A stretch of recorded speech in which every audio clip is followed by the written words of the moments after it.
Assalamualaikum anak-anak. Selamat pagi. Gimana kabarnya hari ini? Alhamdulillah. Sudah siap untuk belajar hari ini? Siap. Sebelum kita memulai pembelajaran, Ibu mau ketua kelasnya untuk menyiapkannya ya. Sebelum itu kita harus berdoa dulu. Ketua ya, kita mulai. Siap kita. Doa mulai.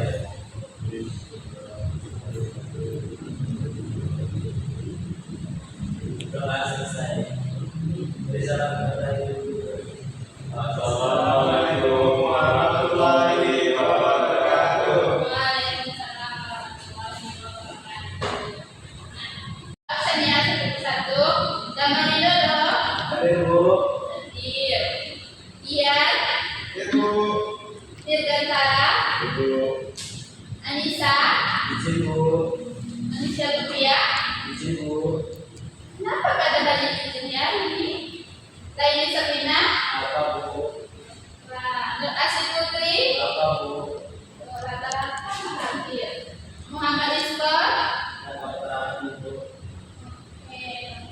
Nah, baik, sekarang kita akan membahas tentang latar belakang lahirnya pergerakan kebangsaan Indonesia.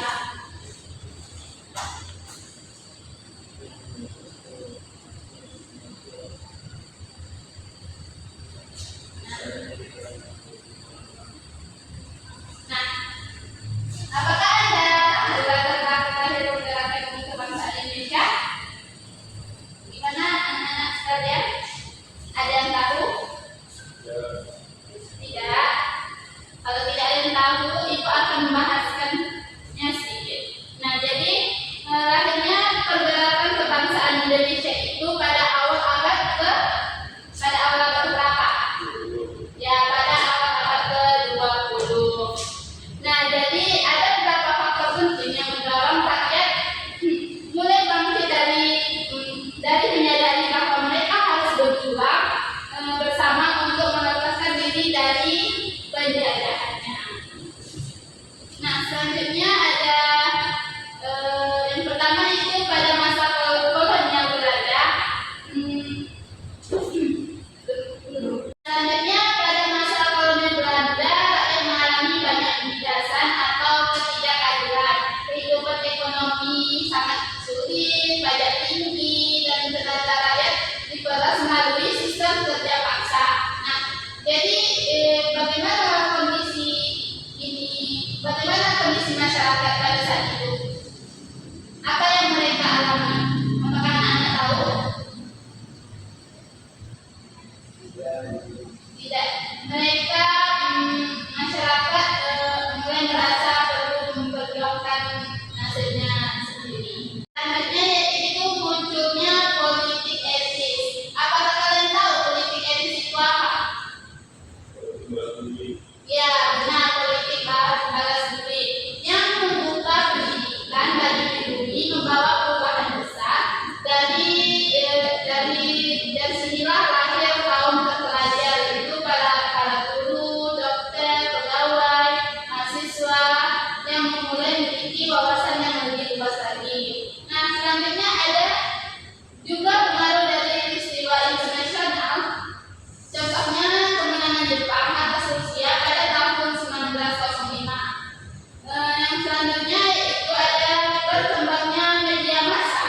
Nah, seperti apa berkembangnya media massa itu? Seperti media massa itu apa saja? Ya, koran, ada majalah, membuat informasi dan gagasan tentang nasionalisme dan menyebar cepat ke berbagai daerah. Selanjutnya ada gabungan dari seluruh faktor. Ini akhirnya mendorong lahirnya organisasi-organisasi pergerakan awalnya itu. Nah, jadi lahirnya organisasi-organisasi pergerakan itu apa saja tadi?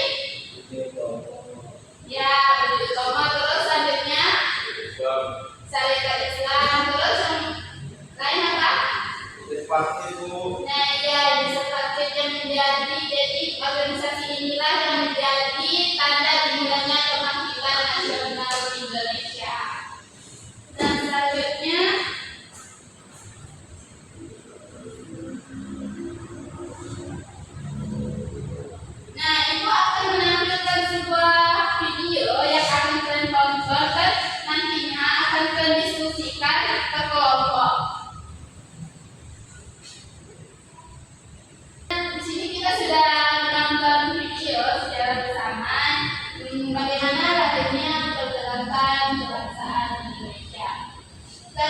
Ibu akan memberikan sebuah soal atau tugas berkelompok yang akan kita bagi. Nah, jadi kalian akan membuat satu kelompok, dua kelompok. Nah, di sini ada soal yang akan kalian kerjakan secara berkelompok, yaitu setelah menonton video jelaskan secara lengkap berbagai faktor eksternal dan internal yang dijelaskan sebagai latar belakang lahirnya pergerakan kebangsaan Indonesia. Mengungkapkan minimal 3 faktor eksternal dan 3 faktor internal serta berikan penjelasan bagaimana tiap faktor mempengaruhi kesadaran nasional di kalangan pribumi. Jadi anak-anak sekalian harus mencari bagaimana lahirnya pergerakan kebangsaan Indonesia.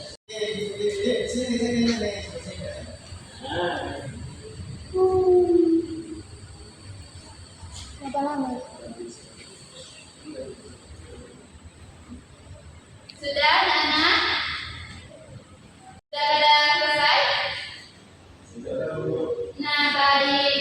Jadi setelah kita mencari, karena waktunya sudah tidak cukup, besok kita akan lanjutkan hasil diskusinya ya. Nah, selanjutnya Ibu akan memberikan tugas di rumah juga. Tapi tugas ini yaitu bersifat individu. Nah, jadi kalian akan membuat sebuah infografis tentang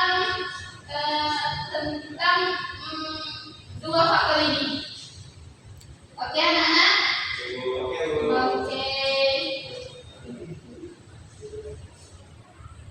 Nah, baik, sampai disinilah pembelajaran kita pada siang hari ini. Nah, selanjutnya tolong bacakan kesimpulannya dalam Pergerakan kebangsaan Indonesia lahir karena perbedaan daerah yang berjajaran, adanya politik serta pengaruh nasionalisme dunia, perubahan sosial ekonomi, perantas dan munculnya organisasi dan persatuan. Semua faktor tersebut mendorong bangsa Indonesia berbentuk. Oke, terima kasih Damar. Nah, sampai di sini apakah Anda sekalian ada yang ingin ditanyakan? Tidak ada. Oke, baik. Jadi tugasnya jangan lupa dipersiapkan untuk minggu depan. Selanjutnya tugas kelompoknya juga kita akan bahas juga ya sekalian. Oke, sampai di sini